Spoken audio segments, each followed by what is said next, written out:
Bonjour à tous, c'est avec un grand plaisir que je vous présente aujourd'hui à deux psychanalystes très distingués de notre communauté psychanalytique qui vont avoir une conversation sur cette plateforme en ligne.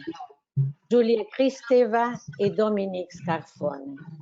Depuis le début de la pandémie, comme vous le savez, nous avons lancé une série de webinaires COVID-19. La présentation d'aujourd'hui fait partie de cette série, cette fois-ci sous un format différent. Nous allons assister à une conversation libre, sans présentation de travaux. Dans cette occasion, il n'y aura, pour cette modalité qui est neuve, pour cette occasion, il n'y aura pas le temps pour quelques questions du public.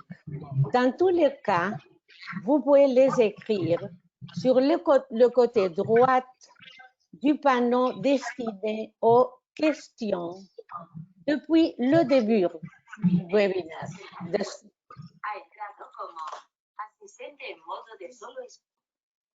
Avec Giulia, nous avons prévu un déjeuner à la Closerie des Lilas à Paris pour le 29 mars qui s'est vu annulé à cause de la pandémie.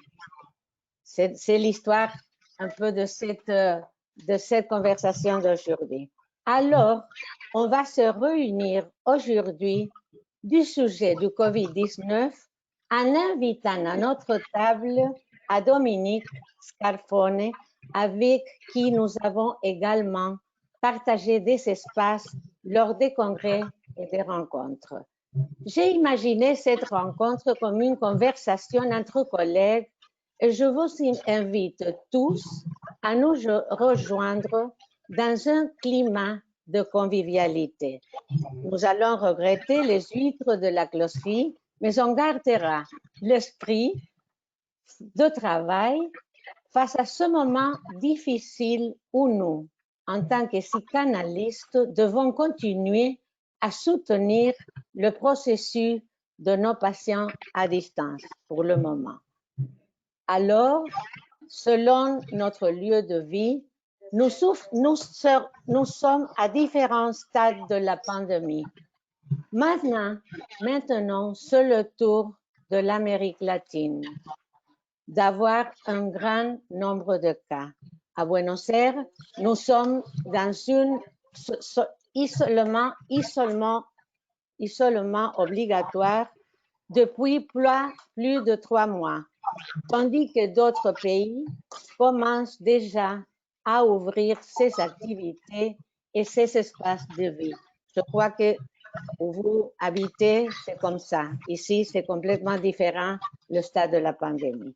Il est important de réfléchir aux défis que cette énorme crise humanitaire nous a posés dans notre vie personnelle et professionnelle et vis-à-vis des questions fondamentales que nous sommes en train d'aborder dans le webinaire. Face à ce type de situation, nous voyons émerger des attitudes très positives telles que la solidarité et aussi négatives, telles que la discrimination, le racisme et différentes formes de violence. Je vais vous laisser avec nos invités parce que je suis sûre que vous avez beaucoup plus à nous dire sur ces sujets et sur d'autres. Avant de commencer votre échange, je vais vous présenter brièvement. Nous allons convenir qu'il s'agit d'une formalité, car cela pourrait occuper tout le temps de ce webinaire, tellement les antécédents de nos deux invités d'aujourd'hui seront trop longs à lire. Je tiens tout particulièrement à remercier Giulia et Dominique d'avoir accepté de participer à cette nouvelle modalité. Alors, je vous vais lire.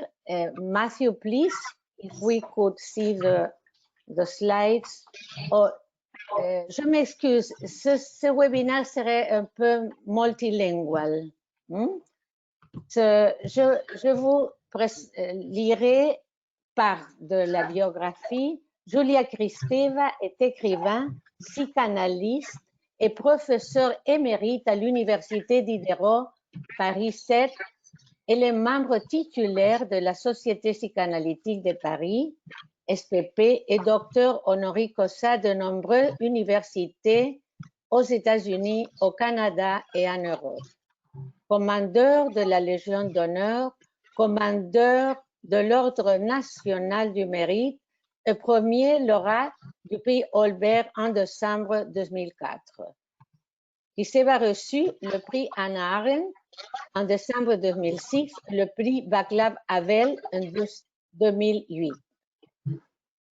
Comme vous savez, Julia est auteure d'une trentaine de livres et je ne mentionnerai que mes préférés. Elle a accepté que je vous dis mes préférences.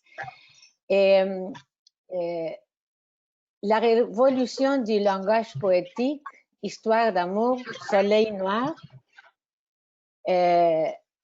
Le temps sensible, Proust et l'expérience littéraire, et la trilogie Le génie féminin, Hannah Arendt, Mélanie Klein et Colette. Cet incroyable besoin de croire, Possession, Seule une femme, Thérèse mon amour, Pulsion du temps, L'horloge enchantée. Son travail a été publié en anglais. La plupart de ses livres sont disponibles dans les langues mondiales les plus courantes. Alors, ça, Dominique. Matthew, please, the next. Dominique Scarfone est médecin et psychanalyste, professeur honoraire au département de psychologie de l'Université de Montréal, analyste formateur à la Société et à l'Institut psychanalytique de Montréal, Société canadienne de psychanalyse affiliée à la IPA. Il dirige le séminaire continu Penser avec Freud à la Société psychanalytique de Montréal. Il a été rédacteur adjoint de l'International Journal of Psychoanalysis et siège présentement l'exécutif du collège de cette même revue. Il est également membre du comité de rédaction de Psychoanalytic Quarterly et des comités internationaux de plusieurs autres revues. J'avais le plaisir d'avoir Dominique pour une présentation au Congrès de Boston en discutant mon article. Maintenant,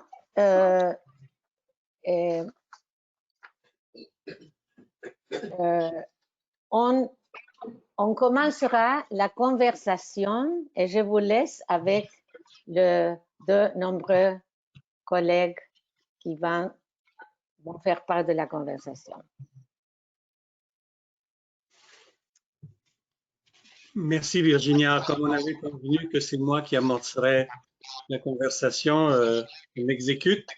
Tout d'abord, merci à vous de cette invitation. C'est un plaisir et en même temps un honneur d'engager cette conversation avec Julia Kristeva, dont vous venez de faire une brève description de l'œuvre, de la contribution à la psychanalyse et à d'autres domaines. Ce que j'aimerais faire comme première observation, c'est que, évidemment, le sujet dont nous allons traiter, nous y sommes dedans, nous sommes encore dedans, et donc nous n'avons pas pu laisser jouer le temps de l'après-coup pour réfléchir de façon plus approfondie, disons, aux problèmes et aux questions que ça nous pose. Et donc, il faut accepter que c'est des opinions nécessairement provisoires qu'on peut formuler au moment actuel, et aussi qu'on ne peut évidemment pas, que ce soit maintenant ou plus tard, en parler en extériorité. Nous sommes dedans et donc nous ne pouvons en parler que du dedans. Et en tant que psychanalyste, à ça, nous sommes habitués. C'est-à-dire, quand nous parlons de notre expérience analytique, ce n'est jamais en surplomb non plus. Nous parlons toujours de l'intérieur de l'expérience puisque nous en faisons partie. Alors, ce qui moi, m'a beaucoup frappé dans l'expérience de cette pandémie et de tous les phénomènes attenants, c'est une première chose qui est une sorte d'ironie, si je peux dire, c'est-à-dire la réification que la pandémie a produite à propos de quelque chose que depuis Freud, depuis le projet de Freud, en fait, nous connaissons, c'est-à-dire comment dans la perception du Nebenmensch, de l'autre humain, il y a toujours deux aspects. L'aspect familier, les attributs, comme Freud les appelait, ou le prédicat, et cet aspect plus opaque, sombre, insaisissable, qu'il appelait das Ding, la chose, mais qui, à mon avis, pourrait tout aussi bien se dire comme l'énigmatique de l'autre, énigmatique qui, par essence, étant donné qu'on ne peut en saisir quoi que ce soit, se présente aussitôt comme une certaine menace. Or, le virus, me semble, a eu cette ironique capacité de faire en sorte que même les personnes autour de nous les plus familières, les plus amicales, nous sont tout à coup devenues potentiellement menaçantes et donc on fait émerger à la surface, si je peux dire, cet aspect unheimlich, on pourrait dire. Le familier est devenu quelque chose d'étranger et surtout de menaçant. Or, cette réification de l'unheimlich me semble absolument importante à souligner comme étant un objet spécifique de la vision psychanalytique des choses, à savoir que nous, dans le fond, nous ne pouvons pas être tellement surpris de tous les phénomènes, tant les phénomènes positifs que les phénomènes très troublants qui se sont associés à la pandémie, puisque nous sommes déjà, si on peut dire, au courant du fait que l'autre familier cache toujours, sans que ce soit la volonté de personne, cache toujours l'autre inquiétant. Et donc, la question est maintenant comment porter cette pensée de l'inquiétant à propos de la pandémie et surtout comment situer notre position subjective devant ça. Alors, j'ai été particulièrement intéressé par le fait de voir que Julia avait déjà commencé à réfléchir au phénomène de la viralité, ce qu'elle a appelé la viralité, et qu'elle s'est questionnée sur les aspects de cette viralité, sur la vie psychique et notamment sur la question de la position de sujet, de la subjectivation par rapport aux effets de cette viralité. Et moi, de mon côté, j'ai pensé que la situation actuelle, puisque la viralité, elle existait avant la pandémie, mais de façon métaphorique sur l'Internet, ce qu'on appelle les médias sociaux, mal nommés à mon avis, mais cette viralité, donc, faisait en sorte de nous donner une nouvelle version de la psychologie de masse, étudiée par Freud dans son texte de 1921, comme tout le monde sait, cette psychologie de masse qui maintenant nous donne affaire à une masse à la fois beaucoup plus immense, beaucoup plus vaste et en même temps fragmentée et anonyme. Et comment je voulais peut-être entendre Julia, si la question la rejoint, l'intéresse, comment penser aujourd'hui cet effet de psychologie de masse devant les phénomènes associés à la pandémie et à la viralité en général. Voilà, pour amorcer la conversation. À vous, Julia. Merci, cher Dominique Scalfone, de vous jeter dans le bain et d'ouvrir cette conversation. Merci, Virginia, de nous avoir invités. Comme vous le savez, et comme vous venez de le dire, cette conversation déroge un peu à la formule que a le webinaire et nous essaierons d'être à la fois didactique, peut-être politique, peut-être théorique, mais surtout, comme le signalait Dominique, de ne pas survoler la situation, mais de parler à un analyste. Et je suis persuadée, quant à moi, que l'analyste ne parle comme analyste que dans la science. Et que tout le reste, et nous sommes obligés de participer à tout le reste, parce que nous sommes aussi des... L'homme et la femme sont des hommes politicones, nous sommes des êtres politiques, nous sommes obligés de participer au combat actuel, à cette épreuve actuelle. J'étais sensible à ce que Dominique disait sur l'étrangeté, sur le unheimlich, à quoi nous confronte la situation actuelle. Mais si vous permettez, Dominique, j'irai pour ma part un peu plus loin. Moi, je suis une étrangère et je suis très intégrée en France. Virginia Hogarth l'a laissé entendre à travers mes publications et différentes implications pédagogiques, politiques, culturelles, etc.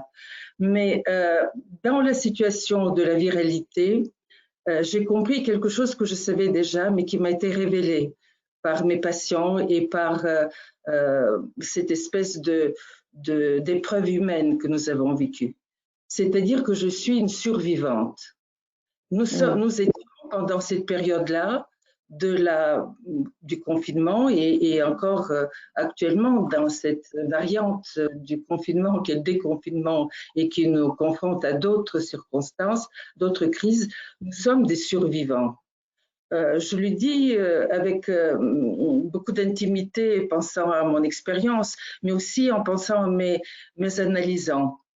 Mon expérience, rassurez-vous, je ne vais pas vous la raconter, restons dans la conversation, mais néanmoins pudique. Je suis née 2 jours après la déclaration de la Deuxième Guerre mondiale et vous imaginez que dans ma Bulgarie natale, les choses n'étaient pas simples comme ailleurs dans le monde.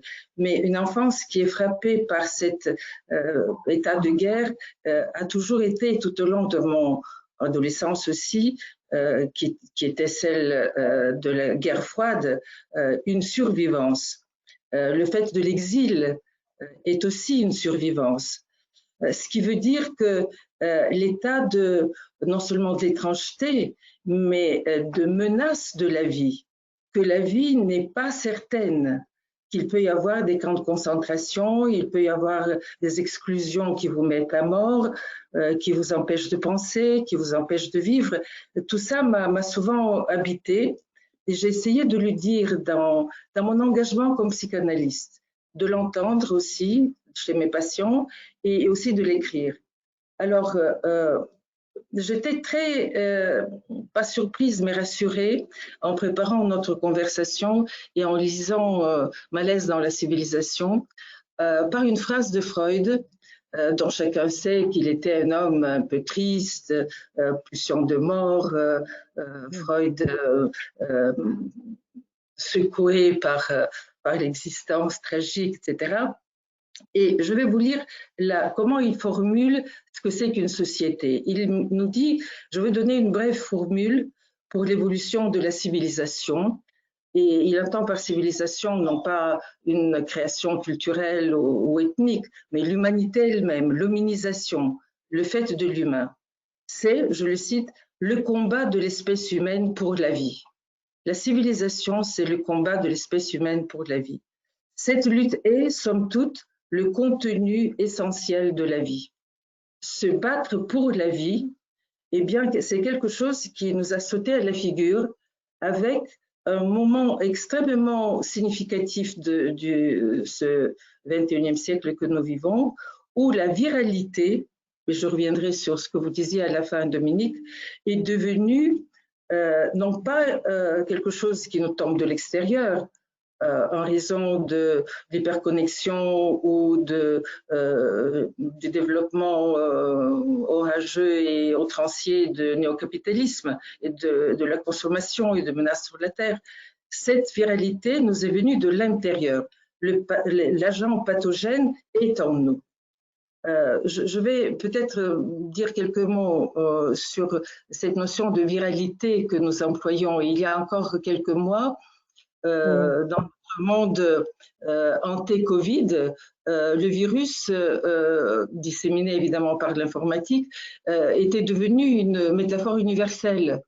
Je l'employais moi-même aussi. Je disais viral et j'entendais l'accélération de la communication, la contagion précipitée, l'inflammation, la séduction foudroyante et après l'explosion et la mise à mort de soi-même et de l'environnement. Et nous avons eu plusieurs expériences de ce type. Les réseaux sociaux sont viraux parce qu'ils attirent, ils nous séduisent, et puis ils nous blâment, ils nous détruisent. Les gilets jaunes étaient viraux parce qu'ils ont révélé des désirs innommés, ils nous ont entraînés à les suivre, puis ils ont cassé Paris avec les Black Blocs. Et je n'oublie pas le président Trump dont les tweets viraux démantèlent ce qui reste de la globalisation multilatérale, etc., etc. Or, maintenant, nous savons que cette planète que nous habitons, depuis très longtemps, bien avant nous, était habitée par des virus et compte tenu des différentes activités que nous avons, ces virus maintenant deviennent de plus en plus menaçants et cette menace est incertaine. Et c'est ça qui interroge l'analyste. Le combat pour la viralité contre la viralité et en même temps l'incertitude dans laquelle se trouve le temps politique, le temps de la science, et que nous devons contenir, mais non seulement contenir, mais nous conduire avec nos patients à nous réinventer, à rebondir. Autrement dit, les agents pathogènes n'étant plus extérieurs, ils résident dans le tissu génétique des humains.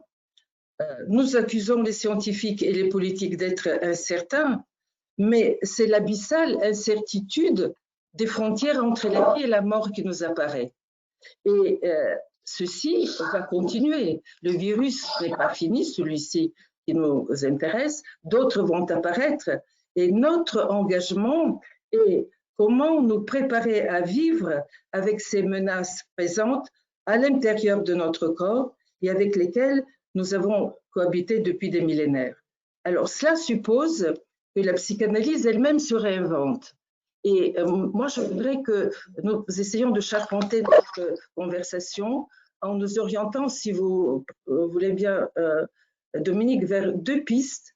D'abord, quels sont les symptômes, les particularités de cette survivance que nos patients nous ont montrées dans notre clinique? Qu'est-ce que vous a frappé? Et je vous dirai de mon côté, qu'est-ce que j'ai retenu de cette expérience clinique de manière très concrète pour que nous soyons justement dans le concret et non pas dans l'abstraction et dans l'objectalisation de la vie psychique, mais dans sa vivacité en face de la mortalité. Et ensuite, et par conséquent, est-ce que le cadre analytique est interpellé à se réinventer aussi? Et comment? Oui, merci d'ouvrir ces deux pistes. La première me semble pointer vers un fait qui est peut-être pas spécifique à la situation actuelle, mais que la situation actuelle a certainement amplifié. C'est-à-dire que dans les situations d'incertitude, comme vous l'avez nommé, il y a une espèce de réflexe vers des choix qui deviennent binaires, qui deviennent un ou bien, et donc une espèce d'intolérance qu'on voit émerger face à l'ambiguïté. Or, s'il y a quelque chose, me semble-t-il, parmi les nombreux attributs de qu'est-ce que c'est que être un humain, c'est un être essentiellement ambigu. C'est un être essentiellement flou dans sa propre définition, puisque toujours en devenir, toujours en train de se recomposer, de se reformuler sa propre identité, sa propre théorie de lui-même. Donc, la tolérance à l'ambiguïté me semble quelque chose d'essentiel et me semble mise en danger par la pression du danger, par la pression de l'urgence, par la pression d'avoir à faire des choix. Et on sait combien il y a eu des choix que tant les gouvernements que les individus nous avons eu à faire au cours de la pandémie jusqu'ici et qui risquent bien souvent d'être trop tranchés, d'être trop drastiques, trop binaires et nous conforter dans ce côté de nous qui aimerait bien être du côté de la certitude. Or, on sait que la certitude, elle est très, très dangereuse, dans le sens que la certitude, me semble-t-il, est plus particulière à une expérience psychotique des choses qu'à l'expérience ordinaire, disons. Et que la question donc de l'incertitude est un des premiers graves problèmes que nous pose la pandémie. Et comment, en tant que psychanalyste, nous pouvons essayer nous-mêmes d'éviter de tomber dans ce piège de la recherche de la certitude et rester des amis, si je peux dire, de l'ambiguïté. Et évidemment, ça se reflète aussi dans notre écoute avec nos patients, et pas seulement, mais avec nos patients en particulier, c'est-à-dire comment garder cette écoute qui ne se laisse pas entraîner dans une compassion béate, je dirais, une compassion primaire qui est celle qui évidemment est suscitée par l'expérience de l'angoisse, du danger auquel nous sommes tous exposés et dont nous parlent nos patients. Comment rester dans une écoute que peut-être je nommerais apathique, comme Laurence Kahn a pu la nommer dans un de ses ouvrages récents, non pas apathique au sens de insensible, non pas apathique au sens d'endurci, mais bien pouvant maintenir la position d'écoute ouverte et ouverte surtout à l'ambiguïté, associée à ce que j'ai pu de mon côté nommer la passibilité, à la suite de Jean-François Lyotard, évidemment, la passibilité de l'analyste, c'est-à-dire la disponibilité, la readiness à la manière de Hamlet, tel que lu par Bonnefoy, la readiness qu'il a renommée disponibilité à un moment donné et non pas préparation. Et il me semble que c'est une de nos premières tâches qui est celle d'essayer de rester analyste, pas tellement en se souciant, à mon avis, des changements que la situation impose à notre cadre habituel, pas tellement du point de vue des aspects donc techniques, mais bien dans notre disposition interne.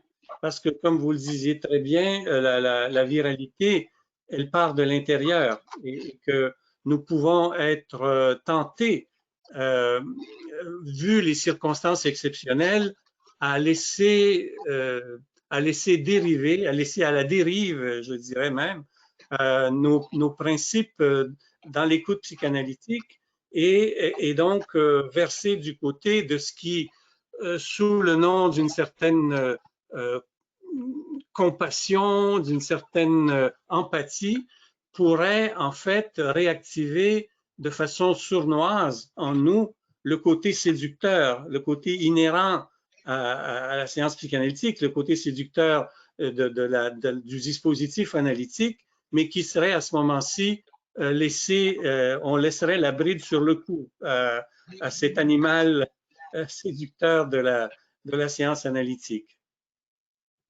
Je reviendrai sur votre deuxième piste, bien que je l'ai un peu abordée indirectement. Oui. Je suis contente de vous entendre parler de cette notion de readiness que vous avez employée dans un de vos textes que j'ai lu avec beaucoup de plaisir et qui reprend une phrase de Hamlet, readiness is all. La disponibilité, si on peut prendre cette traduction, mais il y en a d'autres, c'est tout.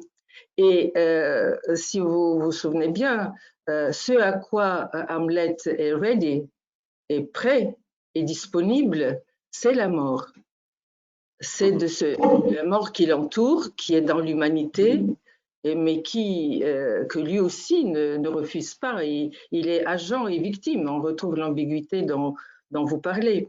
Mais finalement, Shakespeare entend sa voix et la pièce se termine avec l'idée qu'il faut garder la voix, c'est-à-dire le message, le sens, et continuer à interpréter cette readiness, cette disponibilité.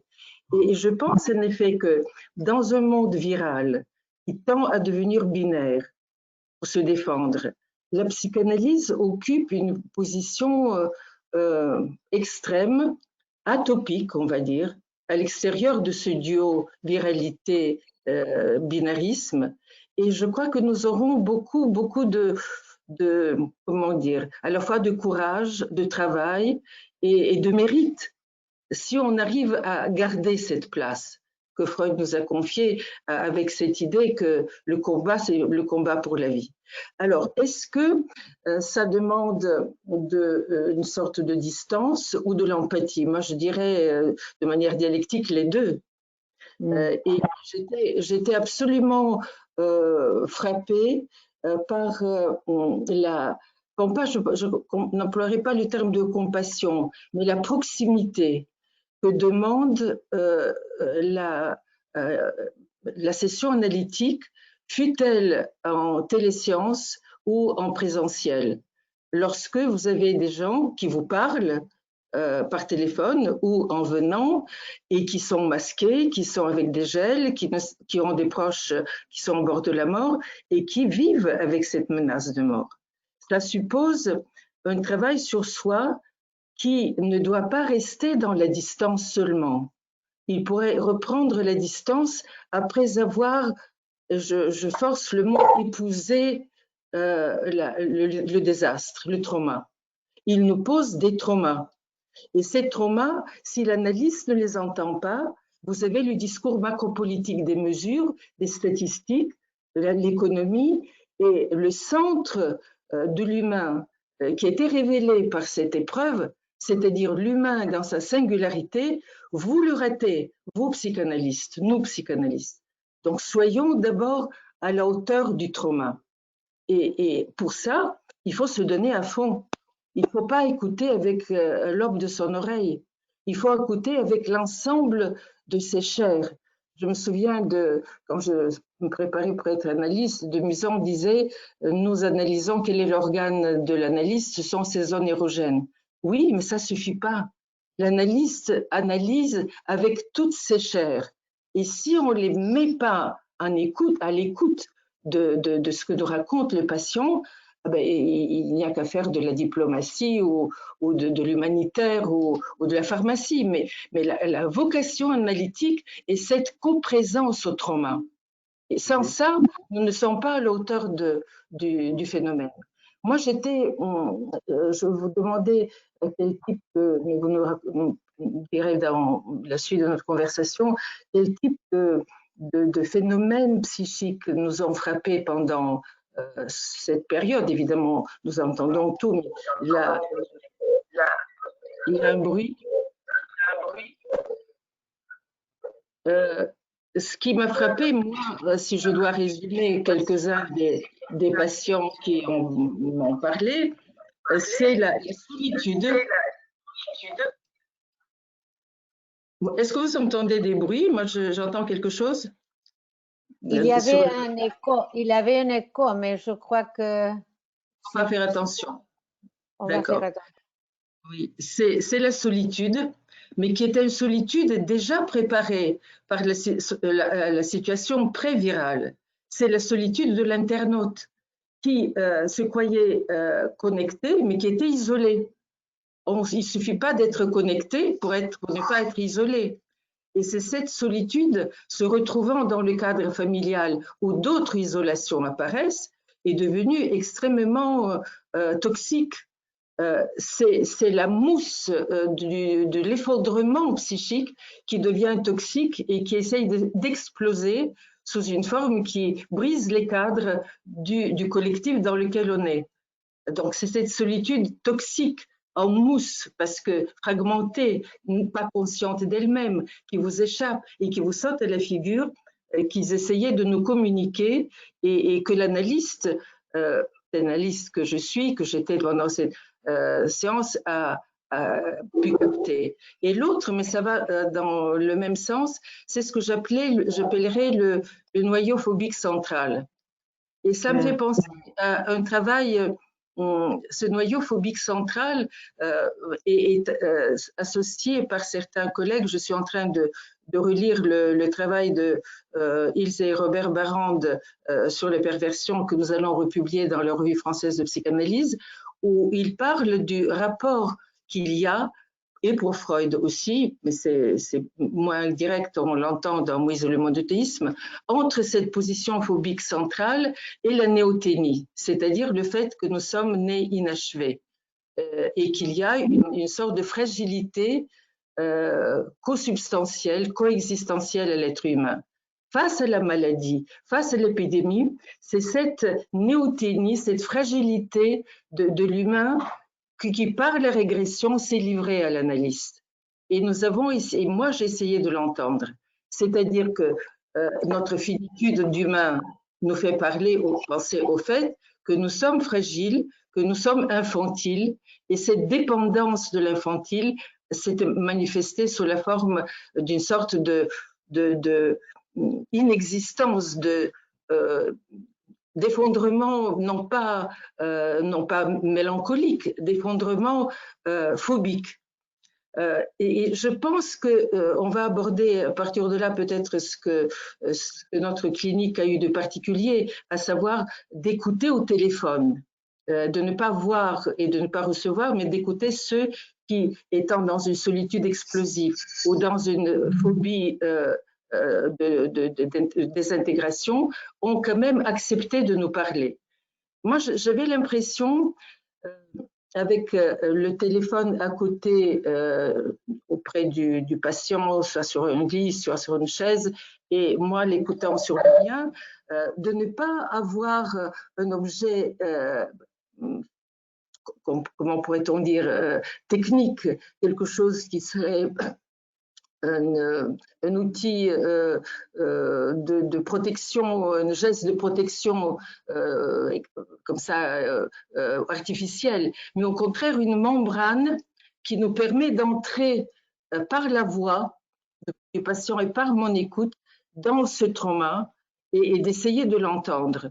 Et une phrase de Proust m'avait frappé, que je ne comprenais pas très bien puisque j'ai beaucoup travaillé sur son œuvre, mais en écoutant ces patients parlant de leur solitude, de leur désintégration et exhibant ce noyau phobique, il parle de craquement organique des boiseries, le craquement organique des boiseries de la parole. La parole craque, et dans les intonations, dans les néologismes, dans l'inexactitude, on entend l'impossibilité d'être, un craquement de l'identité elle-même qui se cherche. Par rapport à ça, vous avez raison de dire, il ne faut surtout pas se laisser séduire, cajoler et essayer de réparer. Il faudrait trouver un son, une interprétation ou pas, savoir tout simplement parfois l'accueillir, mais c'est cette place qui me paraît essentielle à maintenir dans des états de crise. Et oui, bon, est-ce que vous ne parlez pas en fait de l'ambiguïté même de la position de l'analyste, à savoir que bien sûr la situation actuelle qui est tout à fait nouvelle, qui est tout à fait inédite, bien sûr elle ouvre des dimensions qui d'ordinaire restent en arrière-plan. Et toute cette question de la, vous dites trauma, bon, je ne sais pas si on dirait trauma dans l'expérience de mes patients, mais en tout cas certainement une reconfiguration, bien sûr, des problématiques.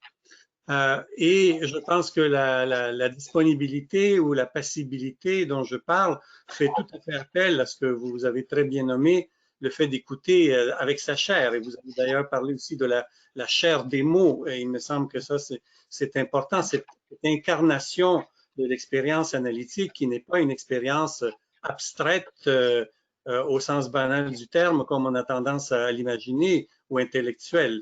Mais en même temps, il me semble que la situation actuelle nous expose au risque de se dire à situation exceptionnelle, laissons filer les choses. Il me semble que tout analyste que l'on soit, on peut être trop tenté d'oublier. Je donne un exemple. Un patient qui s'inquiète à chaque séance de ma santé. Est-ce que vous avez été exposé au virus? Bon, bien sûr, c'est sa propre empathie à mon égard et c'est le besoin qu'il a que je reste en santé pour pouvoir continuer à l'écouter. Mais est-ce qu'il n'y a pas non plus là-dedans la possibilité, et j'entrerai pas dans les détails du cas, mais la possibilité qu'il y ait là aussi un transfert avec un souhait de mort à mon égard qui, bien sûr, n'est pas pensable au moment où il est formulé sous forme d'inquiétude, mais que je serais peut-être trop tenté d'ignorer, étant donné que l'apparente situation présente justifie à l'envie, justifie énormément ce questionnement répété. Comment allez-vous? Est-ce que vous êtes à l'abri du virus, etc. Vous voyez ce que je veux dire, dans le sens de, c'est là que j'appelle, c'est l'aspect qui, combiné à la disponibilité, combiné à la passibilité, qui veut dire passibilité, à l'origine, c'est un mot qui désigne être susceptible d'une expérience de douleur. Donc, bien sûr, l'analyste doit être capable de ça, sans quoi on est comme vous disiez, dans la diplomatie. Mais qu'en même temps, la situation, c'est un peu une mise en garde que je fais à moi-même. C'est-à-dire, la situation actuelle, avec son exceptionnalité, risque de me faire perdre de vue ce qui est d'habitude de plus présent à mon esprit, c'est-à-dire le fait que les souhaits inconscients, que les pulsions sont toujours à l'œuvre et qu'elles peuvent profiter très bien de la situation pour se faufiler sous des airs d'empathie et d'authentique souci, qu'ils sont en même temps. Et c'est là le retour à l'ambiguïté dont je parlais. Mais je crois qu'on est d'accord avec d'autres vocabulaires. Quand je dis que j'entends le trauma, je ne dis pas que les gens parlent forcément de leur trauma, mais j'entends le trauma potentiel dans ce qu'ils disent. Par exemple, une patiente qui ne m'a jamais parlé du fait que sa mère était folle, mais qu'elle avait une mère difficile, commence à me raconter des détails de cette folie. Et le fait de me le déposer est une manière de me charger de cette folie. Donc, il y a un acte de confiance, mais aussi d'agressivité. Je l'entends que, voilà, prenez ça tenez ça et débrouillez-vous avec ça. Il y a une grande... L'inconscient n'est pas qu'un appel de contenance. L'inconscient est un appel pour la désintégration de celui qui va contenir. Donc, toute cette ambiguïté de la relation analytique devient d'autant plus aiguë. Et ce qui fait que l'impression que nous avons, moi en tout cas j'avais, était de me donner à fond à la fois dans l'écoute et dans l'interprétation, dans la mise en élucidation de l'acte agressif qui habite le patient et qui m'est déposé. C'était très sensible aussi de la part de notre patient dont j'entends parler en supervision, qui est en position absolument idéalisante de son analyste, mais qui, en revenant après les écoutes par téléphone, trouve que les produits qu'il emploie pour assainir sont tuants, toxiques, etc. Et donc, c'est une manière de dire à son analyste, vous êtes toxique, vous êtes tuant et je ne vous supporte pas. Donc, cette ambiguïté, il faut l'entendre. Et quand nous l'entendons, nous ne sommes ni dans la contenance, ni dans le déni. quelques-uns de mes amis la SPP m'ont dit, mais on est sorti du confort. Moi, je pense qu'on n'est jamais été dans le confort. Si on est analyste, on n'est jamais dans le confort.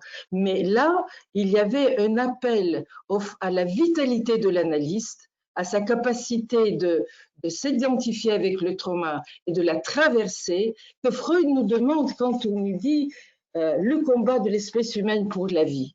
Il faut entendre la chute, la désintégration, mais allons, et là je vais prendre un autre exemple littéraire parce que ça me paraît à la fois moins technique et peut-être plus parlant, essayons de faire de ce trauma une expérience intérieure. C'est ça le rôle de l'analyste, c'est là la subjectivation. Et à chaque fois, il faut trouver une métaphore, un récit, ne rien dire, etc., pour que ce trauma devienne une expérience intérieure. Et qu'est-ce que l'expérience intérieure? Je donne la définition de Georges Bataille que vous connaissez parce que vous êtes un grand connaisseur aussi à travers la planche et autres de la littérature française vous-même.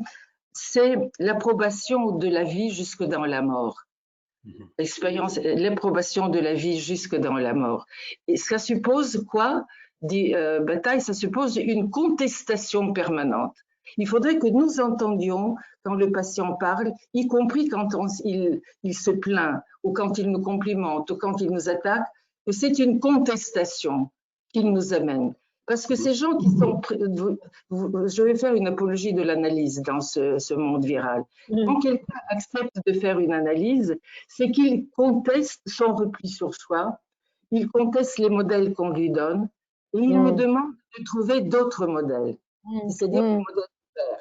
C'est une contestation permanente de retrait en soi et une ouverture vers l'autre qu'ils ne connaissent pas. Il y a de l'autre, mais il ne sait pas qui il est. Et vu que l'autre est incertain, nous, ce que nous donnons dans ce cheminement incertain, c'est le provisoire de l'interprétation, mais c'est ouvert et ça reviendra et ça va continuer. Et je suis là. Je suis là et je participe. Voilà, à cette expérience intérieure.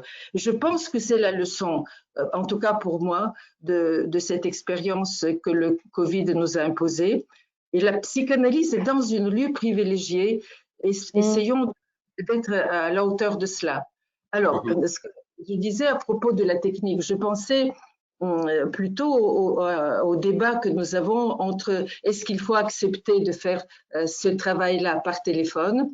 Moi, je dis oui quand il n'y a pas d'autre solution, provisoirement et avec le mode de vie d'aujourd'hui qui balance à travers le monde nos collègues souvent, etc.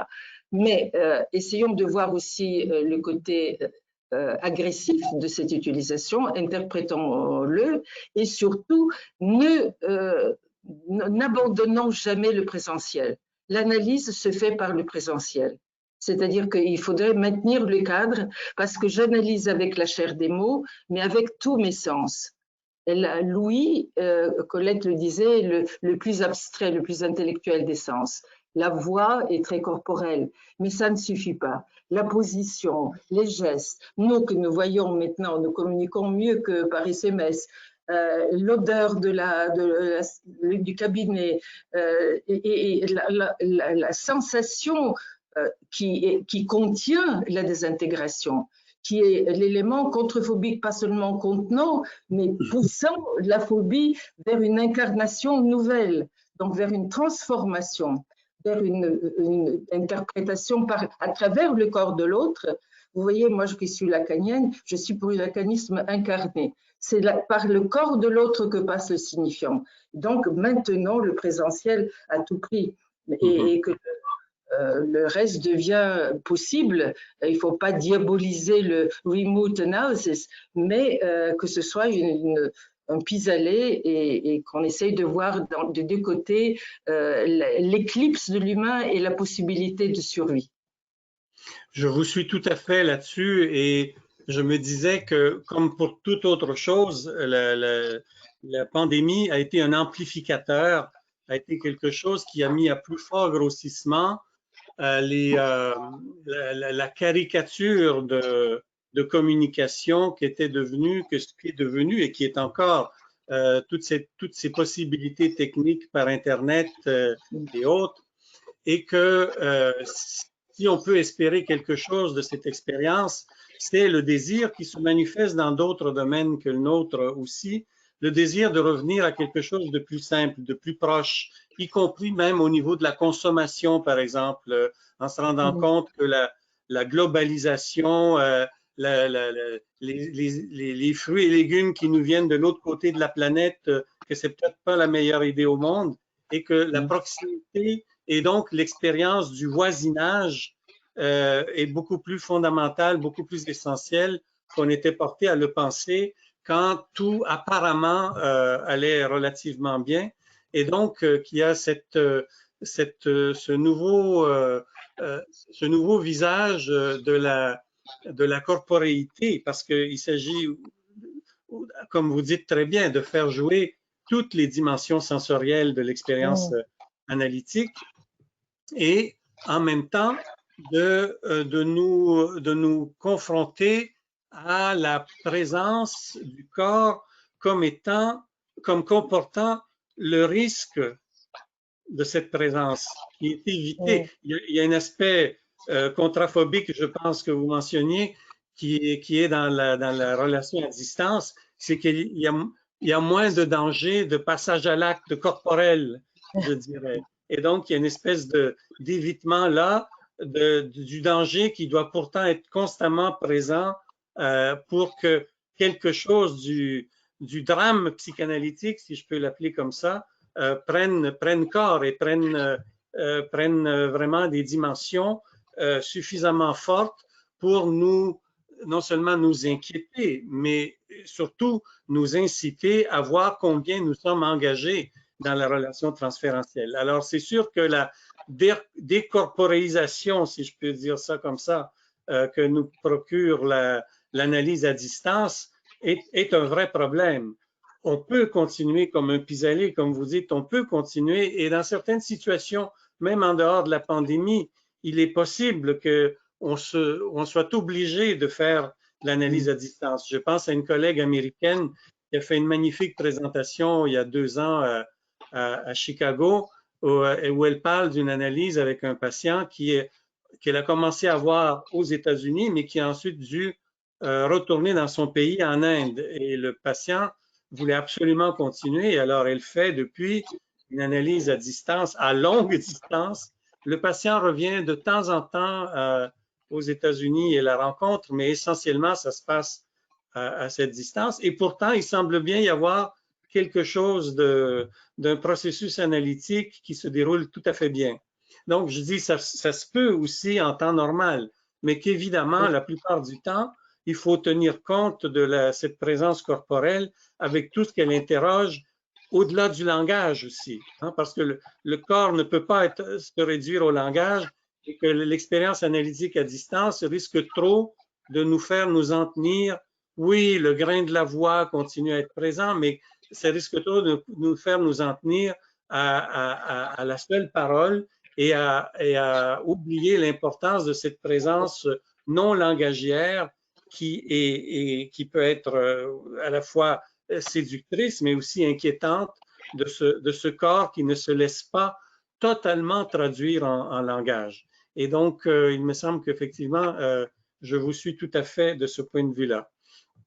La question qui se pose aussi, me semble, avec la corporéité, c'est évidemment que dans l'abstraction de la relation à distance, on risque de perdre aussi temporairement de vue quelque chose qui pourtant se présente dans les mots, c'est-à-dire la question que vous aviez abordée tout à l'heure en mentionnant à quoi s'exposait la readiness d'Hamlet, c'est-à-dire la mort et la mortalité.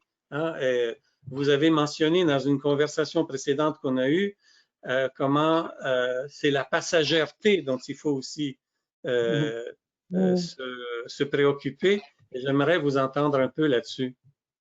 Oui, mais écoutez, j'ai travaillé bizarrement, vous voyez, on se rencontre sans le vouloir et nous sommes destinés à nous rencontrer grâce à Virginia aujourd'hui. J'avais relu Hamlet à cause de Dostoïevski. Parce que un des personnages de Dostoïevski le cite, etc. Et ce passage, Readiness is all, conduit en effet à penser à la mort. Et à partir de là, qu'est-ce qui s'ouvre? Il s'ouvre une phrase que je ne saurais dire en anglais shakespearien, mais il est question de s'identifier avec la pauvreté et de penser à la justice. Et c'est très, ça nous ouvre du côté des implications éthiques de notre démarche.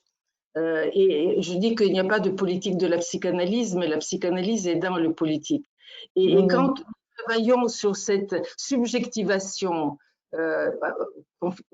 affirmation de la vie jusque dans la mort, et que nous essayons de réveiller une subjectivité en contestation de son repli et en mouvement vers autrui, eh bien, nous affrontons à la vulnérabilité, à la pauvreté, c'est le terme au handicap, au féminin, compris dans le sens archaïque du terme, et contre lesquels se sont déchaînées beaucoup de crises de ce noyau phobique qui explosait en manie anti-femme, etc. On va peut-être y revenir. Et donc, il y a cette espèce de prise en compte de la vulnérabilité sous toutes ses formes, et en même temps, les questions de la justice, c'est-à-dire construire une nouvelle éthique. Une éthique qui n'est pas fondée sur les normes, bien que les normes soient toujours sous-jacentes, et il est impossible de sortir du binaire puisque le langage est binaire. Les phonologues ont montré que sans le binarisme, il n'y a pas papa, maman, et chaise, et pèse, etc. Donc, tout est fait avec des discrétions binaires. Mais l'éthique, contrairement à la morale qui est fondée sur des normes duelles, l'éthique est fondée sur des choix. J'ai le droit de choisir. Et c'est le degré zéro de la liberté. Alors, la liberté n'est pas une notion analytique. Moi, j'ai fait il y a quelques années une conférence au Canada, justement, on m'a demandé de parler de liberté et psychanalyse, et j'ai fouillé partout. Freud pense surtout au fait que l'humanité, dans le refoulement, essaye de se restreindre les libertés pour se protéger. Il y a le refoulement, il y a le surmoi, et la liberté est vue comme transgression. Eh bien, il y a ces dimensions-là, mais il y a les dimensions créativité, il y a la dimension innovation, il y a une dimension ajustement, et il y a ces dimensions que Simone de Beauvoir, et ça me permet de parler des femmes, parce que Virginie a pensé qu'on va parler aussi de féminicide en temps de Covid. Simone de Beauvoir disait que la liberté, c'est les capacités de se transcender pas forcément en haut, mais à côté, avec les autres. Et donc, c'est ces dimensions que l'analyste, non pas formule, mais pratique avec l'analysant. Parce qu'il se transcende dans l'autre et il demande à l'autre, au patient de se transcender en lui. On instaure une altérité, une mutualité à travers le langage. Et cette capacité comme valeur ultime, d'après Covid, une mutualité est possible. Allez-y, je suis là et on va encourager cette mutualité. Je crois que c'est ça qu'on donne comme forme de liberté, modeste, minimale, atomique, mais pas virale, qui résiste à la viralité. Ou plutôt qui ne résiste pas, mais qui la repousse, qui repousse et la virilité et l'effondrement. Alors, peut-être deux mots, nous sommes arrivés presque à la fin de notre temps parce qu'il y aura des questions, non? Parmi cette explosion du noyau phobique en maniaque et en homicide, a pris la forme d'aggravation de féminicide, semble-t-il, en temps d'épidémie. Alors, 1001 explications de cela, on ne pourra pas les épuiser, mais je voudrais rejoindre cette question à la question du care, du soin. Le care qui est devenu un concept social grâce aux sociologues britanniques Michael et Margaret Rustin et Alfred Arnold Alfred, bon, j'oublie son nom, qui ont pris le concept kleinien de réparation et ont demandé à l'État d'être plus sensible, plus émotif et plus gratifiant, donner des bourses, budgétariser maintenant les plus faibles, etc. Eh bien, dans le contexte du Covid et dans les familles, on va dire banales, si ça existe, le care tombe souvent comme besoin, comme nécessité, comme acte effectué par les femmes, les mères de famille. Et cette situation-là donne au féminin une sorte de valeur, de position d'autorité qui n'existe pas ailleurs et qui se confronte à ce noyau phobique des autres participants de la famille qui se sentent écrasés par cette emprise de care féminin. Il y avait des réactions contrephobiques de ce type au niveau social en France quand l'État se met à soutenir les syndicats ou telle autre organisation et on disait que l'État devient the big mother. C'était une espèce de peur des ténors médiatiques contre un État trop maternel. Eh bien, la puissance du féminin, moi je pense, c'est pour dire que le féminicide ne renvoie pas pour moi à une faiblesse, à une soumission des femmes ou à quelque chose qui serait perçu comme leur castration, qui renvoie à la castration de l'homme. Il y a de ça aussi. Mais c'est finalement dominé aujourd'hui par la capacité des femmes de faire face au désastre, de s'affranchir de la domination et d'aider les autres. Dans cette position de care, on leur confère une place d'autorité qui est insupportable par le traumatisme. Et donc, provoque ce type de réaction. Un grand travail de rééducation